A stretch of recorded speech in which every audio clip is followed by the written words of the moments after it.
Hello, Michael. Welcome to The Unlikely Accountant. Hello, Victoria. It's an absolute pleasure to be here with you. That's fantastic. Oh, thank you so much. And you're joining me from lovely Manchester. Is that right? Yeah, I live in a small community called Marple. It's sort of halfway between a town and a village, and it's also halfway between Manchester and the Peak District. So we've got the best of both worlds. The absolute best of both worlds, yeah. So you must have been enjoying that during lockdown. Well, yeah, there have been worse places to be during lockdown. Yeah, I'll be honest about that. You know, I think it's been tough, hasn't it? People my age, we've got houses, we've got spare rooms because our kids have grown up and gone to university. You know, we've got the time and space, to be able to move around. I feel bad for the younger people who haven't necessarily. Yeah, that's so true. Yeah, when I used to be doing like video calls during the last lockdown, and you'd see people dialing in from their bedrooms. All I could think was, you're going to get a really bad back. Your posture's going to be awful if that's what you do today's work from. Yeah.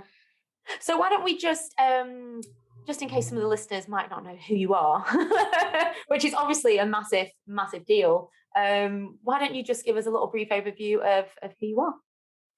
Yeah, well, thank you, Victoria. I'm Michael Taylor. I live in Marple. I write a blog. I play music on the radio. But Victoria and I first knew each other when I was the editorial director of Insider Media, which is a business media publishing business in Manchester with magazines all over the country.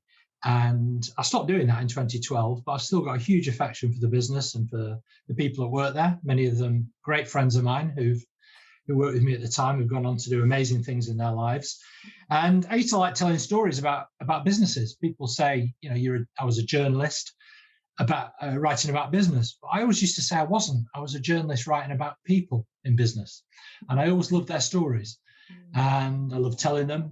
And sometimes we do investigative stories. So, we'd work with professionals from accountancy firms and lawyers who'd be able to kind of explain to us balance sheets and where certain bits of chicanery, how to understand companies' house reports and things like that. So I've always had a great affinity with the profession. I stopped doing that in 2012. I did a few different projects. And one of them was actually working for the Institute of Chartered Accountants, England and Wales, always a mouthful. So I used to go down to Moorgate, to headquarters. Now, I ran a project called Tomorrow's Practice. And again, it was fascinating working with the profession to think about what it's going to look like in 10, 15, or even just 2 or 3 years' time from when we wrote the report in 2015.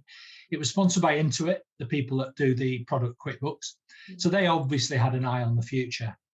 And, we made a number of conclusions and recommendations. And the main thing, again, was about this really overused word, which is pivot.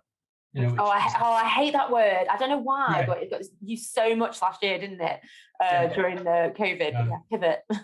Yeah, I did say it was overused, didn't I? You did. But we're going to use it anyway. Yeah, but I also said accountants need to be creative. But then it was immediately pointed out to me that creative accountancy is not a positive attribute. Yeah. But the one thing I came away from it was, with accountants have this unique relationship with their business. They are more likely than not to be the professional service to which a business owner will go to first for a piece of strategic advice. And if they had a negative, it was often that they were conservative or boring. And my golly, how much would bankers and lawyers give for that brand value? Yeah, because they were seen as shifty, they were seen as not caring, and of course bankers had gone through the process of everything that all the negatives that happened with the financial crash, them selling businesses, hooky swap products and all those things. Yet accountants were dependable. I think they've gone through a crisis more recently, particularly around audit. And I think that's something that the profession's having to face up to. I've been speaking with people that I met through that process recently about how that institutional trust has to be won back, with how that relationship's transacted in the future. But no, Victoria, so to come on a podcast and to be invited onto a podcast, with the word accountant in it is not a mystery to me. It's not something I've never done before. But I'm fascinated by what you've done and the people you've had on before. So I was humbled when you suggested that's so kind of you. that we could have a chat. No, I think it's authentic. It's sassy. It's funny, and you get the best out of people. You're a great interviewer because Thank you. That's so kind. That's so kind. Use a great technique I used to tell my journalists. Which is what? Use silence to your advantage. Pause. People don't like silence, do they? It makes them uncomfortable. Yeah. Wait for people to fill it. Yeah. That's when people tell you stuff. My mum used to be a hairdresser, and that would be the same thing with that profession, because you've got a captive audience and you just have to stand there and just listen, and then before you know it, people have told you everything. No, honestly, it's a pleasure to have you on, and thank you so much, because I know you're very busy and lots going on, so thank you for carving out the time. It's interesting with the accountancy profession, because I must say that I came into this profession rather accidentally. I just wanted to work in New York. That was all I wanted to do. I wanted to work in New York because it seemed quite glamorous. Growing up watching Sex and the City and Friends, and just thought, if I can join a global organization, then maybe one day I'll be able to go and work in New York. And Deloitte was global. And I remember I had my final, one of my interviews with Andrew McKinnon, who's now the CFO of Moonpig, which is just listed. And I remember him telling me that, you have to become an accountant if you want to work here. And I thought, oh, okay. And he said, but you'll have job security for life if you become an accountant, which I just thought sounded fantastic. He wouldn't want job security for life. And I remember another family friend saying, even in the hardest of times, you'll still need an accountant to wind up even the last business. So there was something in that I was comforted by, that I was always gonna have a job. And now I've gone to a small business, so effectively a startup business, when I've been used to working at such big organizations. I'm now, the finance person. We have a bookkeeper, but it's just given me a newfound respect for my profession, and just how important accounts are, and having numbers that you can rely on, because otherwise you don't know what's going on. You don't know what's going on. You don't know how to make decisions. And you can't see the trouble coming if you don't have, a cash flow and modeling and all that kind of thing, which, any good accountant will be able to do. So, I definitely, despite falling into it accidentally, not too disappointed with that profession. Although, if I wasn't going to be an accountant back in the day, I wanted to be a journalist. Ah, right. Well, you're doing both things at once now. Oh, do you think? Is this an element of broadcasting? Well, my dad always used to say I should have become an accountant, because my dad's a farmer, and he's got a profound respect for his accountant and the tax that he saves him, and the advice that he gives him about when and where to buy when he trades cattle and stuff like that. Yeah, so he's still doing it now at the grand old age of 77. Is he? Good for him. Where's his farm? Lancaster, in the Cornwall Valley, just outside Lancaster. Yeah. And it's cattle and anything else? Yeah, just cattle. Yeah. Oh, fantastic. Oh, well, my other passion, working for a food business, so very, very much interested in where food comes from. Absolutely, yeah. So I guess we met in Manchester, didn't we? I'm turning the tables now. I'm interviewing you. now. No, we did. So you were, the editor of Business Insider, which was the ultimate business publication. And I mean, I worked at corporate finance in Deloitte, where your network was everything. Networking and networks were everything. And publications like that were just the go-to to find out what's going on, who's who, a place to shout about it if you'd had a great transaction, or to sort of see that someone else had, pulled it out from in front of you if you were pitching for some work or something. I guess that was when we sort of knew each other. Well, I guess now I now do comms for a tech business based in Lancaster, my home city. I work from home, but we go up there once a week on average. And so the boot's on the other foot now. I have to try and get stories about our business into a whole range of business publications. So our job's communicating the values of the business, defining the values of the business, and our purpose, and all of those sorts of things, and understanding what people at the other side want. So it's been a while since I've been in frontline journalism, running a business publication, but trying to work out when the deadlines are, when the best time to send a press release is, what to put in it, what to leave out, what to say. Well, it's a fine art, that, because how do you? I mean, it's something that we're trying to think about at the moment with the business that I work for, because we're new and we're trying to get our message out there, and to get a clear, succinct message that's going to land with people, it's really bloody hard. Yeah, it is. It's about having a personality and a voice as well. And it's taken me a while where I am now at Cloud Commerce Group, to understand the business, the founders. They're just two fantastic entrepreneurs that, I mean, they're about my age, and we grew up at the same time in Lancaster, though we never knew each other. We know loads of people in common, as it's turned out. But Mark and Stuart are just phenomenal. And I met them when they did their first internet business in the 90s, and I wrote about it in Insider at the time. They were in a feature that we did called the 42 under 42. Oh, I remember. I remember this. Yeah. Which is still going as well. So, is it? Oh, nice legacy to leave behind. Yeah, and Mark was in it in the first year. Probably I think the second year that I did it, and I've been to see him and I really liked him, and the fact that he was creating jobs in my hometown immediately made me warm to him. But I thought, yeah, this guy's onto something. He's a real character. And I invited him to a dinner in Manchester, and I sat him next to Tony Wilson, who was the founder of Factory Records and the Hacienda, Mr. Manchester, as he was rather ludicrously called after his death, which was a name he would have hated. Yeah. And Mark has always remembered that. I'd forgotten that I'd done it, but Mark remembered that I'd done it for him. And Tony Wilson I knew that he would have enjoyed meeting someone like Mark, maybe more than he would have liked meeting, I don't know. I'm not going to say who else was there. Some of the partners from Deloitte. Yeah. It did remind me what a fantastic time and a place that we worked in. How long were you at Insider for? Yeah, so I moved up from London. I lived in East London, and I was writing about the film and TV business through the 90s. Oh. And I moved to London when my first son was born. He was born in May 1999 in the Homerton Hospital in Hackney. Oh, very nice. And we lived in Stoke Newington, and we moved up in early 2000. And so I took my job at Insider, and I left in the middle of 2012. Okay, so you had a good innings there. Yeah, definitely. Yeah, absolutely. What was your highlight? Can you think of a particular highlight? There's probably many. Yeah, there were. I mean, we developed an events business, and so events became a much bigger part of a publishing business, where you get to meet your readers, you get to see people's eyeballs and understand what they're doing. The award ceremonies, we had 1,000 people at the Dealmakers Awards in Manchester and the NEC in Birmingham. We took Insider to Northern Ireland, which was absolutely amazing. Taking the brand over there and doing a Dealmakers Awards in Belfast. It was the Europa Hotel, the most bombed hotel. It is the most bombed, yeah. Yeah.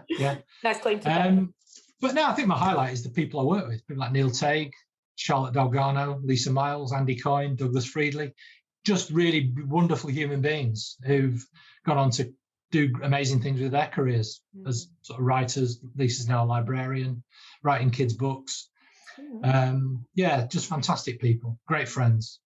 Interesting that you say that about the events, though, because this was before social media, like presumably when it all sort of kicked off, and publicizing and organizing the events and everything before the social media platforms was probably quite difficult, was it? No, you sell tickets. Really. No, some events are harder to run than others, but there was something that I noticed, actually. We used to have to tell people at the beginning of an event to turn their phones off and put them away.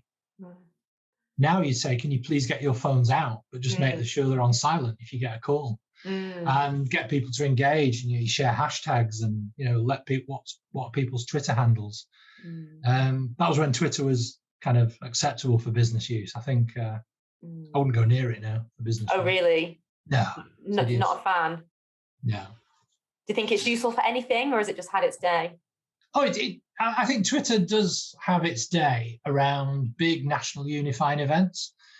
The most recent one that I enjoyed, the second screen of Twitter, was Eurovision. Oh, right. Which I don't usually enjoy, but the commentary alongside it people commenting on the acts and stuff was funny.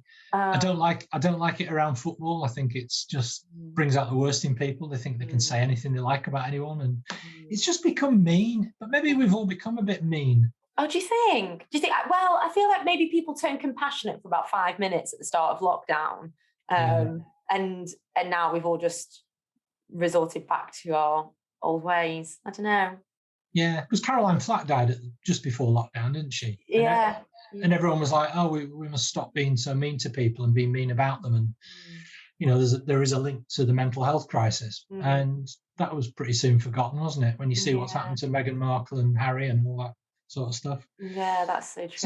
So I'm trying to filter it out of my life, really. I think LinkedIn's become really important now, but it's a little bit. Some of it's almost comedy for how people. Oh, really? Like what? Give me an example. Well, there's that. Well, funnily enough, there's a Twitter account called The State of LinkedIn, where it kind of highlights sort of humble brags that people do on LinkedIn about how amazing they are. Yeah. Not virtue signaling, but just a bit of self-promotion. Yeah. And there's actually an event which happens every year called the Didn't Happen of the Year Awards, where most of it originates from LinkedIn. Oh, really? So I'll give you an example. Someone was like, I went into my local Starbucks the other day and the barista asked me what my name was. And I said my name was Stop Brexit.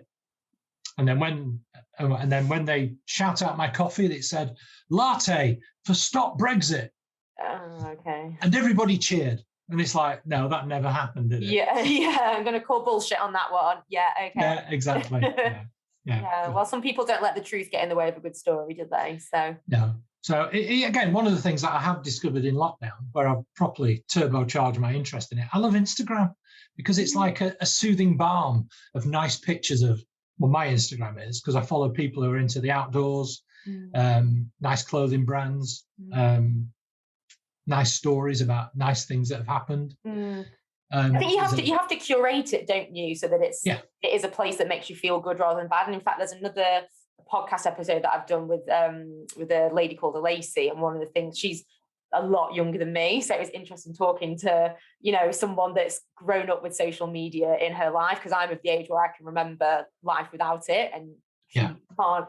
And she said, Instagram, it gets a bit of a bad rep for people's mental health and everything, but she was of the opinion that she's like, you make it an unhealthy place if you choose to follow things and people that trigger you. So she said, I don't follow fancy models or whatever that are just going to make me feel bad about myself, and I just follow people that are in the industry that I'm in, or that have similar interests, and keep it a nice place. I must admit, mental health does seem to be a big feature of Instagram. When I go on like the search function, all the things that it's suggesting to me. There's a place in Manchester called the Feel Good Cafe in the Northern Quarter that two women set up just before lockdown. And their Instagram is absolutely phenomenal. It's We Are Feel Good Club. And they just put memes up, and it's like, hey, you feeling down today? It's okay to be okay. Keep walking. And there's also a DJ in Manchester called Luke Unabomber. His parents aren't called Mr. and Mrs. Unabomber, by the way. He's called Luke Cowdery. But he started this thing, Freight Island. He runs Electric Cafe in Chorlton. And his Instagram is phenomenal. He does these pieces to camera about exercise, fighting the demons. He's very open about his ADHD. And I think, people like him with a huge, high public profile. And again, he's a young buck my age. But he uses Instagram in a really positive way. And he swears a lot, but it's still brilliant. And I really like it. And I like his memes that he does about music as well are very, very funny. He's very socially observant. So I get a lot out of it in that respect. It's I don't spend all day on it, but it's well, not yet. That will happen at some point probably, and then you'll realise how much time you waste on Instagram. Although it's funny actually, because today I got sent one of those. They happen every now and again where it's unsolicited, and you'll get a message off somebody that says, "Oh, I work with this person who, if you click on their profile, will have quite a big following. So I work with this person. Give them a follow, or do you want to be an ambassador for them, or whatever it might be?" And largely, I just ignore them because I just think they're just spam. But there was one today with some guy who, I went on his profile and I think he had like 40,000 followers or something. But just posted all this really garish stuff with all his like diamond encrusted designer watches and him driving a Ferrari and all this horrible stuff, which I wouldn't have thought anyone would be interested in or subscribe to. And there was a caption that just caught my eye that said, the definition of a successful man is to earn more money than a woman could ever spend. And the definition of a successful woman is if she finds such a man. I was like, I mean, that's just putrid. Like, why would you even write that? Yeah. And I think he's made all his money in Bitcoin as well, which I just think, I don't even think you're a real person. There's 40,000 people that are following that account somewhere along the line. I mean, sounds like a fictional character that somebody has created almost to highlight the ludicrousness of some of the fringe people in our society. It was like it was a parody. I did think this can't be serious. This must be a parody. Which actually, speaking of which, you were kind of onto that and ahead of your time back in the day at Insider, weren't you? Because you had a character that you created that was definitely based on a partner at Deloitte, I think. Well, do you know what? Here's the thing. So yeah, I created a character in in about 2006 called Roger Cashman. And we got a piece of clip art of a guy kind of biting his lip and looking angry. And he was a kind of a ludicrous character based in Alderley Edge. Oh, exactly. Alderley Edge, where all footballers live. Yeah, very disparaging about his wife. Thought success in business was basically putting a business into insolvency, but making sure you're able to flog all the chairs before you close the office down, and an absolutely hideous monster, really. And I ended up writing a novel. I wrote a book which won a prize, so I was really pleased about that. It's called 40 by 40, and in fact, one of the reviews said, Roger Cashman is amoral, disgusting, and abhorrent, the unacceptable face of capitalism. Cheshires Style. I laughed all the way through. Because it was a parody, but also not. It's kind of like, I can kind of, almost kind of like, the Philip Green characters of this world that just... Yeah, the Cheshire versions of Philip Green, And the strange thing is, I more than a few people said, "Oi, what's this about a book you've written about me?" Oh, really? And genuinely... And I always used to say, nothing in the book is actually true, but it's all real. Yeah? Yeah. It is an accurate representation of life in, the North Cheshire shoplifter belt, stockbroker belt. Is it still like that? Is it still like that? Or is it... It's even worse. Yeah. No, it's even worse. Oh, is it? Oh. And there have actually been instances since I wrote the book where I think I didn't even come close. I think life is far worse than art could ever be. That's so interesting. It's interesting because I think, well, again, maybe my view's blinkered because a bit like with your Instagram feed where you're choosing to follow things that you align with and are interested in. My feed's with, all the B Corp companies and all the companies that think that business is a force for good and, businesses that can just have more of a purpose and want to do good things in the world. It's not just profit for the sake of profit. It's let's actually think about the human element and things like that. And so in my view of the world, that's just kind of how most people operate now, but clearly it's not. Yeah. Well, I think there was a while ago, wasn't there, when people talk about culture wars and great big divides in society. I mean, I've got a great big fault line divide running right through my family. Oh, really? I've worked at a university for 5 years. I've written a dissertation on Andy Burnham.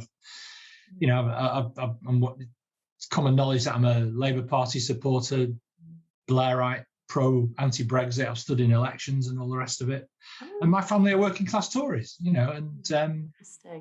But we get by, we love one another. So, and it's the same in our family. One of my son's twins, of my twin lads, one's in the army and he's pro-Brexit, and the other's a university student studying a humanities degree, and he's not. They differ politically, and they have different value systems, and all these different triggers, and all these other different opinions that you have that seem to have divided us. And I'm a great believer in the words of the amazing late Joe Cox, who said there is more that unites us than divides us. Yeah. And I found that in business, and now working back in the private sector, coming out of the university environment, working in an entrepreneurial-led business. People we don't talk about politics at all. We don't. We talk about Brexit a bit because hey, there's new VAT rules coming in on July the 1st. Oh yeah. I work for a food business, so we don't have VAT at the moment, unless that's the change. I should probably know about that.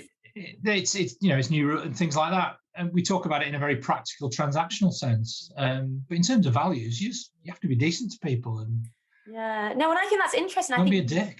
Yeah, don't be a dick. When all else fails, don't be a dick. And also, I also think be open-minded. There's a quote I like. I don't know if it's Voltaire or someone else, but it says, "He who cannot change his mind cannot change anything." And I think, just being open-minded, and you need to be around people that do think differently to you. It's really important, because otherwise you're just stuck in an echo chamber, and then that just it leads you to believe that you're even more right, because everybody that like I was just saying with Instagram, if your feed is just full of one side of everything, then before you know it, you think that's how the world is, and actually it's not. So the more you can surround yourself with people that do think differently, you don't have to agree with what they're saying, but you never know, they might say something that just challenges what you think, and then maybe you think, oh, okay, yeah, I will change my mind. And it's funny actually, because I'm in a book club, and we have a WhatsApp group, and usually it's just idle. Well, it's not. It's more than idle chit chat. Sometimes it's just about the book, or somebody will recommend another book, or whatever it might be. But on Sunday night, I don't know whether this guy was doing it deliberately, or whether he was just spoiling for a fight, or if he just had a really bad weekend, but he just started wading in with these really incendiary views on things, and just kind of said a few things. And I'm sure most of us were just thinking, oh, this is a bit unusual for this WhatsApp group, which is normally quite polite and considerate, and not that there's never debate in it, but largely people seem to be of similar opinions. But yeah, he was like, I hate snowflakes and radical feminists and blah, blah, blah, blah, blah, but was really going about it in this direct, belligerent way. And it clearly irritated some of the other members, because then they were jumping on it, the females.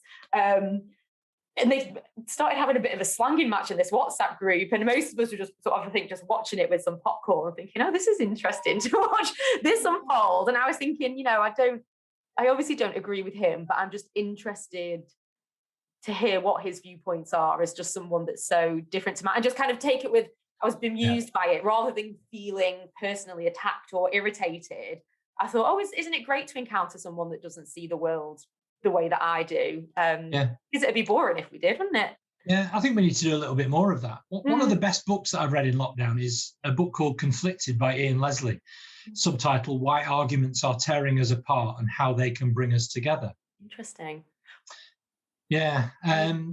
When I was at sixth form, I was actually I was on the debate team, which is going back a while now, and I sometimes forget that I did that. But the way it would work is there'd be quite a sensational topic, something that was quite extreme, like we should ban smoking in the whole of the UK or something, and eradicate cigarettes, and you didn't get to pick which side you were on, so you just get allocated. So you might not agree with it, but you then have to go away and research it, and have your point of view.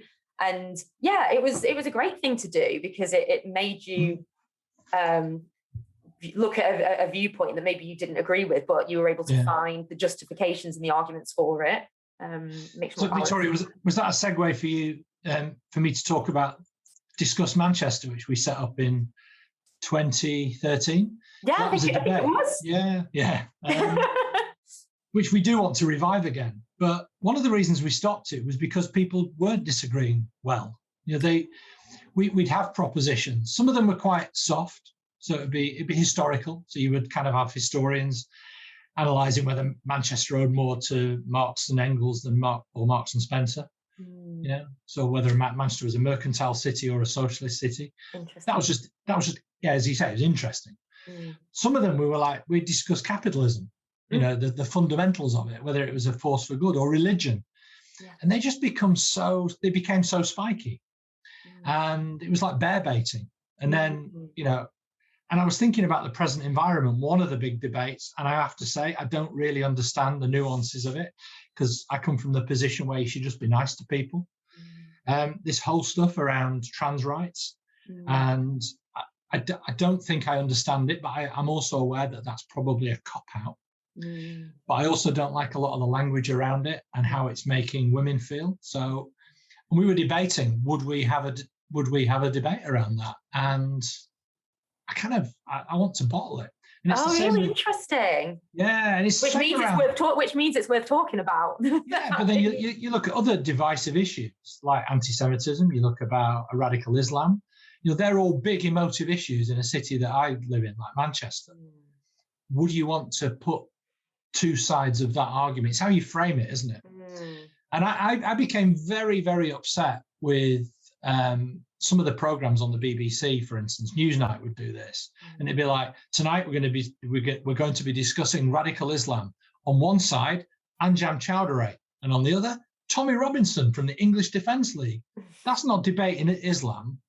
That's two idiots having a debate over which actually their extremes end up meeting around the other side, because it's about intolerance and separation, and there's no attempt. And it's just framing it for clicks. It's framing it for good box office, for people getting the popcorn out and seeing the blood on the carpet. And I'm not interested in that. No, it's so true, because I think where anything that's on TV, even if it's news and it's meant to be impartial or whatever, like the BBC, first and foremost, it's for TV, and their main priority is always the rankings and viewing figures, and things that are more extreme.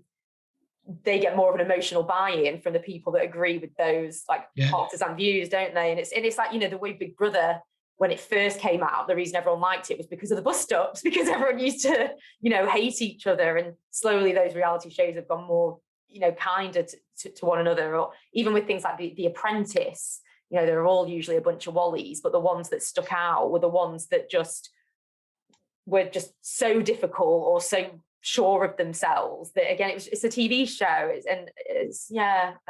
I mean, I'd love to see that. I would love to see a genuinely well-balanced debate that's, has passion but not raw emotion, where then the message gets lost and it ends up being a slanging match, and that you're vilified for having daring to have a point of view that might differ from the one that seems like the most popular.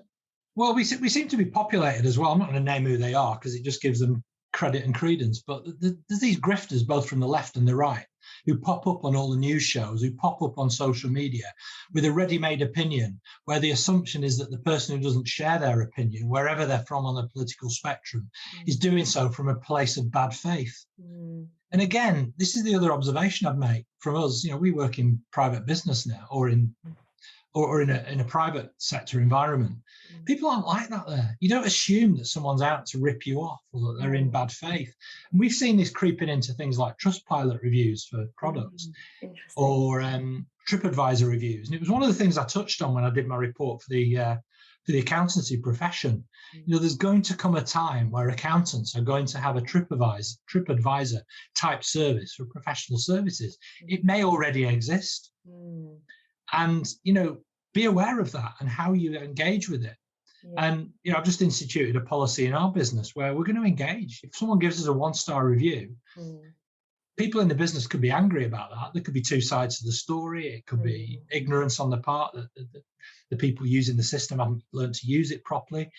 I've seen chefs respond to it as well. There's a chef called Gary Usher, runs a number of restaurants around the Northwest. He replies to TripAdvisor reviews that give them 1 stars.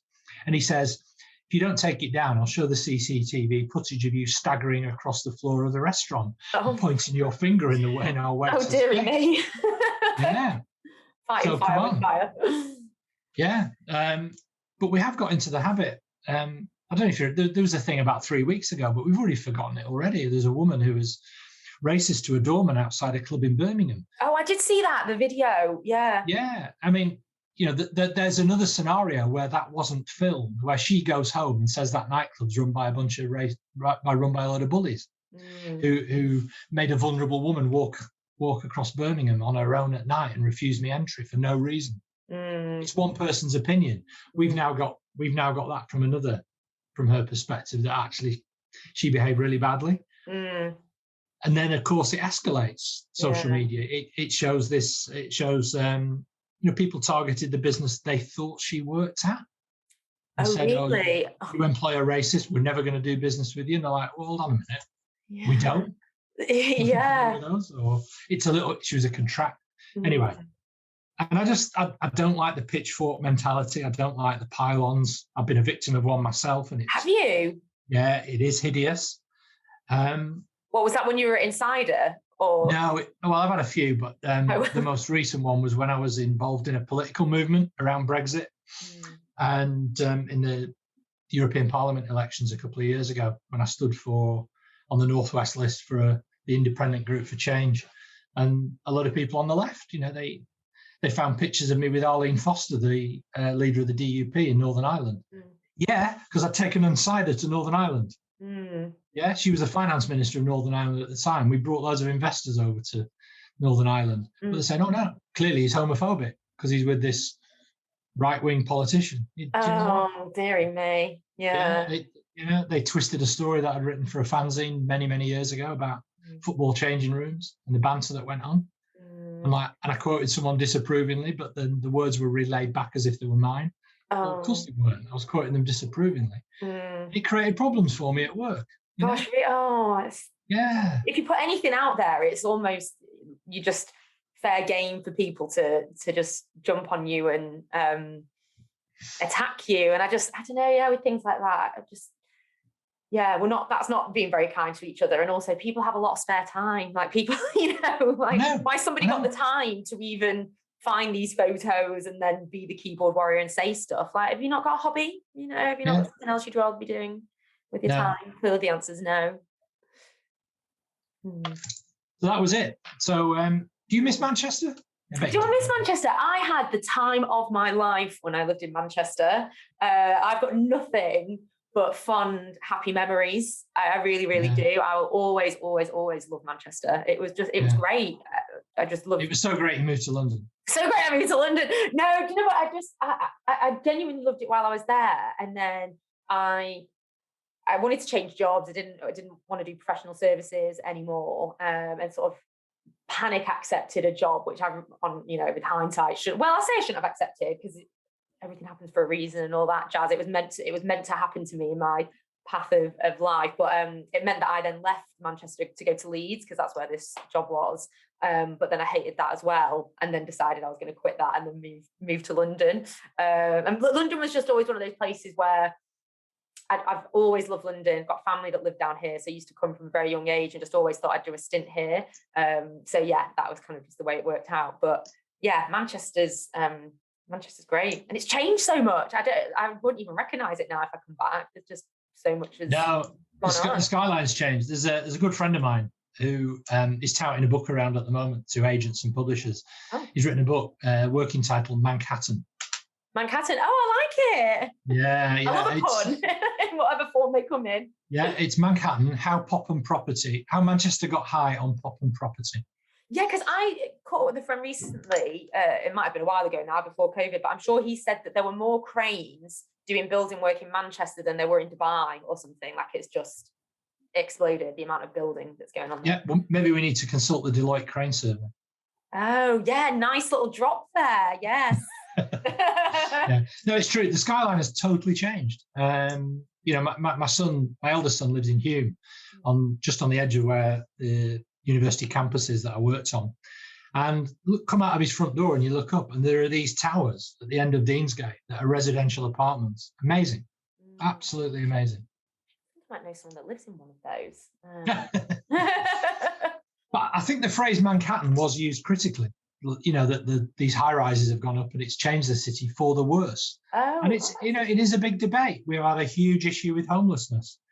And Andy Burnham, when he was elected to be the mayor in 2017, one of his things was a pledge to eradicate street homelessness. I think he'd admit when he stood in 2021 that for re-election successfully, that he hadn't managed to do it, but he made the problem, he had attacked the problem.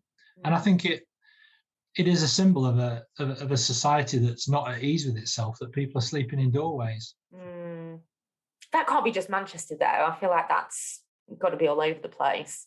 I don't know the numbers, but no, I don't think I absolutely don't think it's just Manchester, but it was a particular problem in Manchester that somebody elected to run the city felt that it was important for him to address that as an issue. Well, I'm sure he'll continue to do his best to tackle that. Yeah, but it's like a lot of things. They're the very deep and complex problems that it's not just about not having enough homes to live in. It's about a collapse in mental health support. Well, it's the root cause, isn't it? It's like, it's not the fact you don't have a roof over your head. It's what's happened to you, in your path and journey that's gotten you to that stage in the first place. I actually read a really good book on, and I'm not saying all homeless people are drug addicts or anything like that, but I read a book on addiction and drug addicts, and I sometimes think homeless people get grouped into that section of society where we see them as second-class citizens, and as though there's a level of contempt for those people because you can't ever imagine being in their shoes, and just actually that's not the case, and no one would ever choose to be a drug addict or choose to be homeless, but there's just lots of things that happen that mean that people find themselves in that those set of circumstances. And I don't know, it just triggered the way I thought things, and I feel like it just made me more compassionate about people's situations. And again, it's very easy to be judgy, up here in the moral high ground. But Victoria, when I posted a review up because I've listened to most of your blogs and interviews that you've done with people, and I like the authenticity of it. And it's a word that I've found myself going towards constantly in the last year, of authentic voices, and finding myself drawn to them as well. And if I want to achieve anything in this job, that it's finding the authentic voice of the business that I work for now. It's not a right or wrong answer. And I think I'm finding it. I think the people that work for it are passionate. They're committed to their customers. Their customers, the ones that I've met, the ones I've been on calls with, the ones I've listened to their stories, they're passionate about the products that they sell, be it logs, be it mountain bikes, be it outdoor equipment, be it confectionery, cakes, shoes, whatever it is. Our customers are people who are really passionate about what they do, and there's a real emotional connection. But that's us. I'm not saying that's right for everybody. And I just think I think brands that get that are the ones that succeed. The ones that are like, you can spot it a mile off, can't you? I think you can, if it's disingenuous, I think people can spot it. Yeah, and I think all of us look around at the ones that I don't know what you think. You've worked in a variety of different organizations, at male fashion, and now you're in the food sector, and high volume retail as well. They're really tough businesses, really competitive. How do you maintain that set of values? I read a book by Yvon Chouinard, who's the founder of Patagonia. Oh yeah. I mean, as an outdoor clothing brand, they do. I mean, they absolutely get it, and every outdoor brand now kind of wants to be like Patagonia. But it's everything. It's right, every decision that they make. Even the decisions about, they opened a store in Manchester, and when he came to open it, he didn't just say, it's great, I hope we shift loads of product. He was like, it's my gift to the people of this amazing city. Oh, I know. What a lovely gift. Yeah. I mean, I'm a geek for outdoor clothes and jackets. I spend far too much money on jackets. But I'd go in there and treat it like a museum, looking at some of them. I call them pieces and all that sort of thing. Pieces, yeah. Is that a brand you would shop at, Patagonia? Yeah, big time. I've got, I always go up on the mountain with my Patagonia rucksack. In the winter, I've got a very snug hat. But also, there's a Swedish outdoor brand called Haglofs, which is really well-made outdoor clothing. And they're looking to be a net zero business. And they're constantly researching how they can make their products lighter, better, and less of a carbon footprint. But you've got to mean it. You've got to mean it. You can't just pay lip service to it. You do have to mean it, and it has to be genuine and be a consideration at all the touch points. Not just at the end marketing. You really have to mean it. But I think more and more consumers are demanding that, and it's moving that way. So I think if you're not going to have that as a focus, chances are you will get left behind, because it does seem the market's going. So when I was editor of Insider, whenever I used to walk through an office with the CEO when they're giving me the grand tour, I always used to try and notice whether the staff looked up or looked down when they walked in the room. Oh, interesting. Yeah. And there's a guy called Fred Doan, bookmaker. Oh yeah, Fred. Yeah. I met Fred a few times, and his brother Peter. And I walked through their headquarters at Birchwood near Warrington. And Fred knew people by their first names. He knew which football teams they supported. I mean, I don't like gambling. In fact, I don't think Fred did, because I'm sure I'm sure Deloitte did the deal. Did they buy the tote, or there was? Yeah, that's right. Yeah. And I think they had a day at the races for the completion do, and someone was like, "Oh, Fred, which horse you betting on?" He was like, "Oh, I don't gamble. It's a mug's game." Oh. Yeah. But there's only one winner. There's only one winner, and it's Fred. It's not you. Do you know what? And I've been to Fred's house. Oh. And I know how well bookies can do. Yeah, he is the winner. Yeah, but that style of leadership, I just thought, wow, to bottle that commitment from the staff, that interest in your staff, your interest in their lives and how they live them, and the journey they walk on, and that kind of authentic leadership, that responsible leadership, is something that I've just given so much thought to it in the last year. Partly again because I've finally completed, after more years than I care to imagine, a dissertation, which I'm not turning into a PhD. Oh. I've done a master's on political communications using Andy Burnham, the Mayor of Greater Manchester, as a case study. Interesting. And what are your findings? Well, ultimately, he's built a narrative. He's built a very, very successful narrative that's enabled him to build a much bigger network than he would if he just took, the job description off the tin that the government gave him, which was, be the Mayor of Greater Manchester. Nowhere in his job description does it say sort homelessness out. Nowhere does it say create a better environment for people to employ, to treat employees well. But he created something called the Good Employment Charter. Good employment, not employer. So it's not like, a kite mark that someone can fail at. And it's about fostering a better way of, work, a better workplace culture in a city. And he's done all of those things. And I think he does it because he's a very emotional politician. If you think back to as I did when I wrote about him, all the things that all through his career he's cared about, haemophiliacs and contaminated blood, he fought their cause. The amazing work that he did for the justice for the Hillsborough 96, because he knew that a great injustice had been done, and he followed that through, both when he was in government as culture secretary and then when he was shadow home secretary in opposition, and all those justices. And I actually brought that round. I didn't prosecute it as an argument, but I did doff a little cap in the direction of his Catholicism and its roots in Catholic social teaching about something that us Catholics call the dignity of the human person. And I think that's his authenticity, that's his brand. And I think he goes home and he sees his mum at the weekends, and she's a practicing Catholic, and she'll say, "Andy, what have you done that Pope Francis will be happy with this week?" No pressure, Andy. Yeah, that's that's where I think that kind of brand of authentic politics comes from. It's about the person. That's why he gets upset. That's why he gets emotional about the North not being treated well. So I started this process with him kind of winning an election in the teeth of a Labour Party he wasn't particularly comfortable in anymore, to standing on the steps of the library with a North Face jacket, railing against the government and being on the front page of every newspaper called the King of the North. Yeah, interesting. A Game of Thrones imagery. And you don't do that through inauthentic leadership. Yeah, it's true.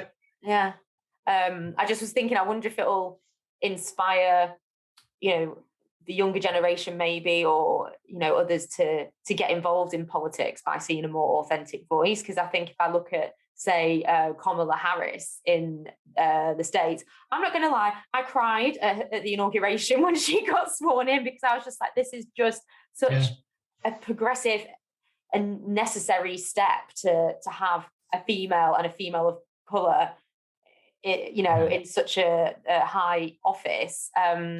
Which bit did you cry at? And I'll tell you which bit got me. Just when she was being sworn in. It was really emotional. Mine was Jennifer Lopez singing "This Land Is Our Land." Was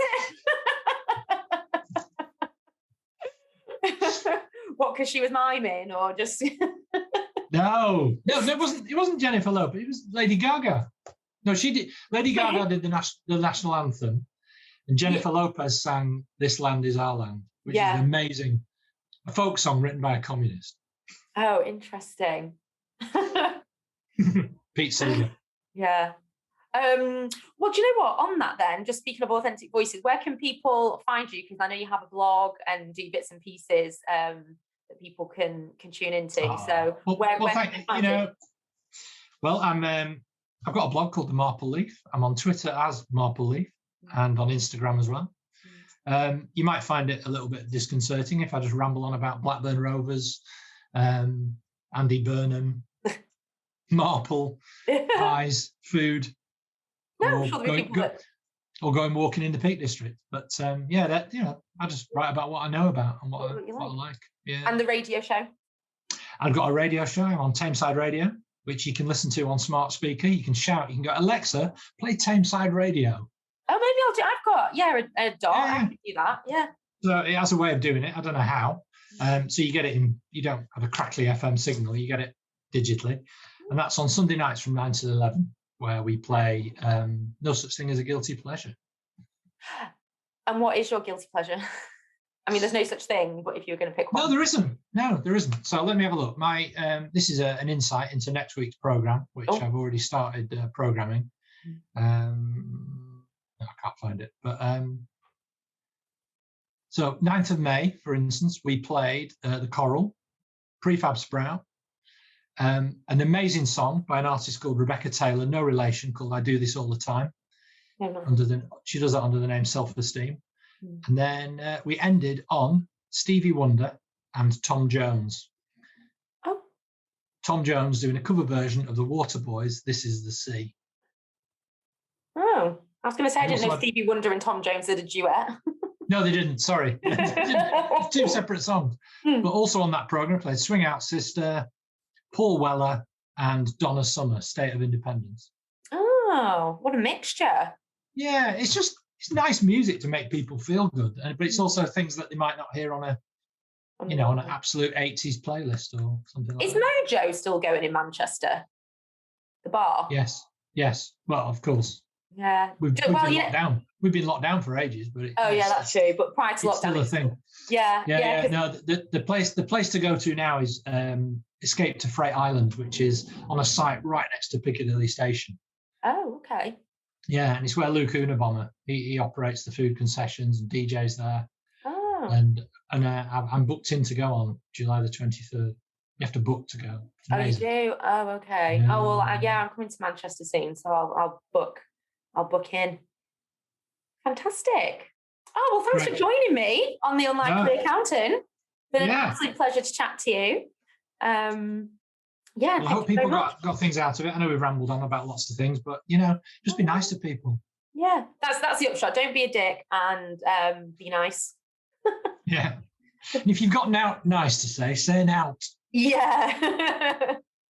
Sound advice. Well, great to see you and enjoy the rest of your day.